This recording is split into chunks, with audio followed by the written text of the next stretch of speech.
ఈరోజు ఇక్కడ కాముని చెరువు మూసాపేట ఏరియాలో ఇక్కడికి హైడ్రా బృందమును అట్లానే హెచ్ఎండి అధికారులు ఇంకా ఇతర అధికారులు అందరూ కూడా ఇక్కడ స్థానిక రిక్వెస్ట్ల మీద ఈ చెరువు ఎంక్రోచ్ అవుతుందనేటువంటి ఒక కంప్లైంట్ మీద మేము ఇక్కడికి రావడం జరిగింది.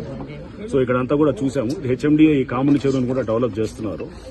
ఇక్కడ ఏదైతే గనక ఎంక్రోచ్మెంట్స్ అంటే కొంత ఈ డెబ్రీ ఏదైతే కన్స్ట్రక్షన్ మెటీరియల్ తీసుకొచ్చి డంప్ చేస్తున్నట్టు ఇది క్లియర్ గా ఎంక్రోచ్ అవుతూ దీని ఒక గుడి అనేటటువంటి ఒక కవర్ తీసుకొని అక్కడ కూడా అలా కూడా చేస్తున్నట్టు కూడా ఇక్కడ కంప్లైంట్స్ వచ్చినాయి.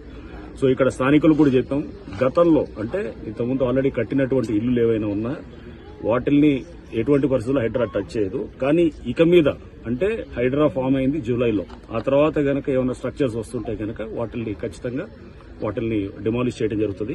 చెరువు ఎఫ్టీఎల్లోకి వచ్చి కడుతున్నటువంటి కానీ ఇప్పుడు ఏదైతే గనక ఆల్రెడీ పర్మిషన్ లేకుండా ఉన్న వాటి గతంలో పర్మిషన్ తీసుకొని ఏమన్నా పాత డేట్స్ తోటి కడుతుంటే గనక ఓకే, దట్ ఈస్ యాక్సెప్టెడ్. కానీ బట్ ఇప్పుడు పర్మిషన్ లేకుండా వచ్చేటువంటి అంటే ఇక్కడ పర్మిషన్స్ కూడా ఇక మీద అంటే హైడ్రా ఫార్మేషన్ తర్వాత వచ్చే పర్మిషన్స్ కూడా అది వస్తే కూడా దాని మీద కూడా మేము చెక్ చేస్తాం. అటువంటి పర్మిషన్స్ కూడా న్యాచురల్ గా ప్రభుత్వం కూడా స్పష్టం చేసింది. పాత పర్మిషన్స్ ఉన్న వాటిని ఆనర్ చేస్తాం, కానీ కొత్తగా పర్మిషన్స్ ఎక్కడ కూడా అది యాక్సెప్ట్ చేయమని చెప్పేసి. సో ప్రభుత్వ పాలసీకి అనుగుణంగా ఈ చెరువులను కాపాడే దీంట్లో మేము డెఫినెట్ గా ఎఫ్టీఎల్ అట్లానే ఎంక్రోచ్మెంట్స్ కాపాడే దిశగా హైడ్రా పనిచేస్తుంది. అండ్ దీంట్లో ముఖ్యంగా ఈ ఎవరైతే పేదవాళ్ళు ఉన్నారో లేకపోతే చిన్నవాళ్ళందరూ కూడా ఆక్యుపై చేస్తున్నారో వాళ్ళని ఎటువంటి పరిస్థితుల్లో డిస్టర్బ్ చేయడం కూడా వాళ్ళకి చెప్పడం జరిగింది. సో దీంట్లో ఎవడన్నా వచ్చి రేపు తప్పుడు ప్రచారం చేసి మీ ఇల్లులంతా కూడా కూలుస్తారంటే దయచేసి నమ్మొద్దని కూడా నేను చెప్తున్నాను. ఆల్రెడీ మీరు ఎప్పుడో కట్టుకునే ఇల్లులు అవి అనాథరైజ్ అయినా ఆథరైజ్ అయినా పర్మిషన్ ఉన్నా పర్మిషన్ లేకున్నా కానీ వాటిని కూలగొట్టదన్నమాట. గతంలో కేసులు